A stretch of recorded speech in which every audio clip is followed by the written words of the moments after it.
हरामखोर रवीश जी, जिस थाली में खाओ उसी में छेद कर देने वाले रवीश जी, नमक हराम रवीश जी, और इसके बाद का भी अगर कुछ उपनाम बच गया हो तो वो अपने आप से आप जोड़ लीजिए।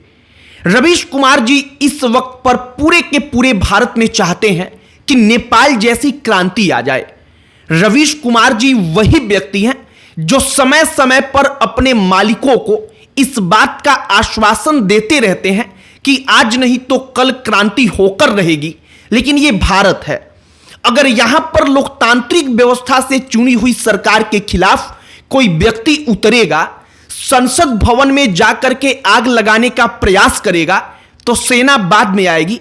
पहले हमारे जैसे लाखों युवा सीना तान कर उनके सामने खड़े हो जाएंगे।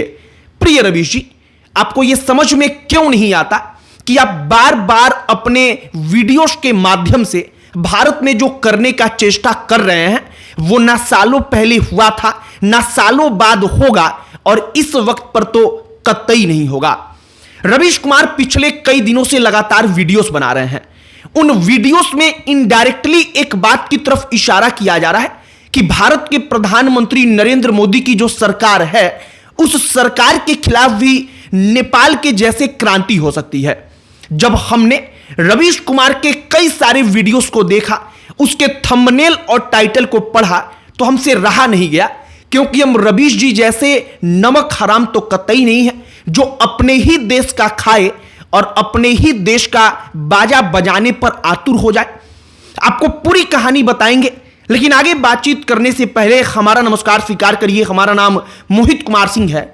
रवीश कुमार पिछले कुछ दिनों से, जब से नेपाल में क्रांति हुई है, तब से लगातार वीडियोस कर रहे हैं। उन वीडियोस पर जरा आप गौर करिए। रवीश जी एक वीडियो करते हैं जिस वीडियो को थंबनेल में लिखा जाता है 75 के मोदी 73 के ओली, नेपाल में था उम्र का टेंशन।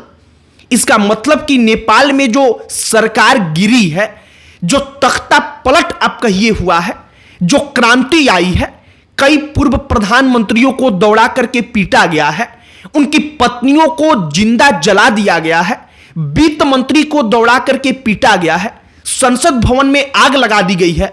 उसके कारणों में एक कारण यह भी था कि केपी ओली शर्मा की उम्र 73 साल हो चुकी थी, और भारत की तुलना में वो कहते हैं कि नरेंद्र मोदी तो 75 साल के हो गए हैं। अब रवीश जी इनडायरेक्टली अप्रत्यक्ष रूप से क्या दिखाना, क्या दर्शाना और क्या कहना चाहते हैं, यह खुलकर बताने की जरूरत नहीं है। रवीश जी के मन में यह कीड़ा है कि मोदी 75 वर्ष के हो चुके हैं, तो अगर नेपाल की क्रांति में उम्र का एंगल डाल देंगे तो भारत में भी हो सकता है कोई ऐसी क्रांति पनप जाए। और फिर हमने जो कहा उसी बात को दोहराएंगे कि अगर भारत में किसी भी लोकतांत्रिक तरीके से चुनी हुई सरकार के खिलाफ लोकतांत्रिक प्रक्रिया को बाधित करके अगर कोई सोचेगा कि इस देश की कानून व्यवस्था को अपने हाथ में लेंगे, तो ये भारत है। यहां पर सेना बाद में आएगी। पहले लाखों युवा हमारे जैसे अपना छाती चौड़ा करके उन लोगों के, उन देशद्रोहियों के सामने खड़ा मिलेगा। तो रवीश जी, अगर आपके मन में कोई भी ऐसा ख्वाब पल रहा है तो उस ख्वाब को मन ही मन में रहने दीजिए, उसको उजागर मत कीजिए। रवीश कुमार किस स्तर के आदमी हैं और किस स्तर की चापलूसी करते हैं, अब जरा उसका एक नमूना सुनिए। रवीश कुमार राहुल गांधी जो भारत में वोट चोरी यात्रा कर रहे हैं और उसमें नारे लगाए जा रहे हैं, वोट चोर गद्दी छोड़, उन नारों को लेकर के कहते हैं कि राहुल गांधी का नारा ही नेपाल में पहुंचा और वो क्रांति का प्रतीक बना। रवीश कुमार कहते हैं कि नेपाल में कौन सा नारा लग रहा था, वो बताते हैं कि वहां पर नारा लग रहा था केपी चोर गद्दी छोड़। और रवीश कुमार कहते हैं कि ये तो राहुल गांधी का जो भारत में नारा था वही नारा है।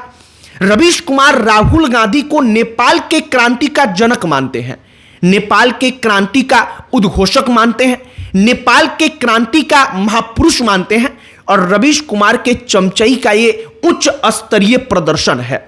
रवीश कुमार के बारे में अभी बात यहीं पर समाप्त नहीं हो जाती है। रवीश कुमार उस कुत्ते के जैसे हैं जिस कुत्ते को आप गांव में अगर एक रोटी खिलाते हैं रोज शाम को, तो वो आधी रात को कोई चूहा भी देखकर भौंकता है।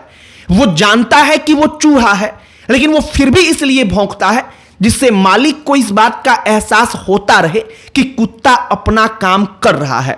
रवीश कुमार बिल्कुल हुबहू उसी तरीके पर, उसी पैटर्न पर काम करते हैं। जब कुछ दिन बीतता है तो वो कुछ ऐसा करते हैं जिससे उनके कांग्रेसी और कम्युनिस्ट मालिकों को यह लगता रहे कि रवीश तो अपना काम कर रहा है।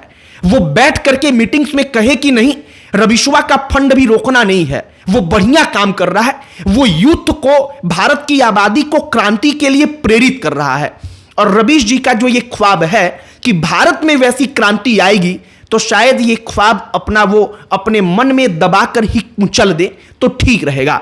रवीश कुमार पिछले कुछ दिनों से उसी भारत के लोकतांत्रिक व्यवस्था को सांप के फन के जैसे जहर जो उसके अंदर भरा पड़ा है उससे डसना चाहता है, जिस भारत देश में इसी लोकतांत्रिक व्यवस्था के कारण वो रोज अपना मुंह खोल के कुछ ना कुछ बोलते रहते हैं।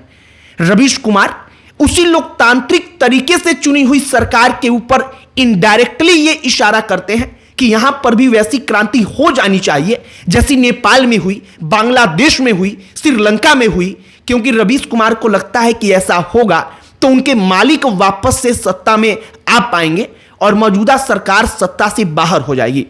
हालांकि एक बात कही जाती है कि इंसान का फितरत नहीं बदलता है। सालों पहले रवीश जी जैसे थे, आज भी रवीश जी वही हैं। पुराने रवीश अब भी जो यूट्यूब पर आने वाला रवीश कुमार है उसके अंदर जिंदा है, और नेपाल में जब क्रांति हुई तो अंदर का वो रवीश कुमार बाहर निकलने लगा। सोशल मीडिया पर रवीश जी के कई सारे वीडियोस वायरल हैं। रवीश जी अपने वीडियोस में नरेंद्र मोदी को कहते हैं कि 75 साल का हो गया, और ओली नेपाली प्रधानमंत्री 73 साल का था, और उसने अपने पार्टी के संविधान में बदलाव करके अपने आप को पीएम पद पर रखने के लिए कार्य किया, और यह क्रांति का एक और कारण बना। और वो नरेंद्र मोदी को कहते हैं कि क्या 75 वर्षीय नरेंद्र मोदी अब इस्तीफा दे देंगे? क्या अब वो प्रधानमंत्री पद की कुर्सी छोड़ देंगे? प्रधानमंत्री पद की कुर्सी जो व्यक्ति सत्ता में है, जिस पार्टी को इस देश ने सत्ता सौंपी है, उस पार्टी के लोग अगर मिल करके तय करेंगे तो किसी को कोई आपत्ति नहीं है। लेकिन अगर रवीश जी जैसे लोग ये बताएंगे या ये चाहेंगे कि इस देश में नेपाल के जैसे क्रांति आ जाए, तो रवीश जी जैसे लोगों को समझना होगा कि ये भारत है, ये नेपाल नहीं। यहां पर सेना बाद में आएगी, पहले लाखों युवा ऐसे लोगों से, ऐसे विचारों से लड़ने के लिए सामने खड़े मिलेंगे। बाकी रवीश जी को यह एक प्रकार का खुला पत्र है। खुला पत्र इसलिए क्योंकि सोशल मीडिया पर बैठकर प्रोपेगेंडा फैलाना बड़ा आसान है। लोकतांत्रिक प्रक्रिया से चुनी हुई सरकार पर उंगली उठाना बेहद आसान है, लेकिन अगर लोकतांत्रिक व्यवस्था जिस देश में ध्वस्त हो जाती है वहां पर क्या हालत उत्पन्न होते हैं, शायद रवीश जी को इसका अंदाजा नहीं है। बाकी हमने जो सब कुछ आपको बताया, पिछले कुछ दिनों में रवीश कुमार ने जो किया है, इस पर आपकी प्रतिक्रिया क्या है कमेंट बॉक्स में लिखकर बताइएगा। बाकी इस वीडियो को यहीं पर समाप्त करते हैं।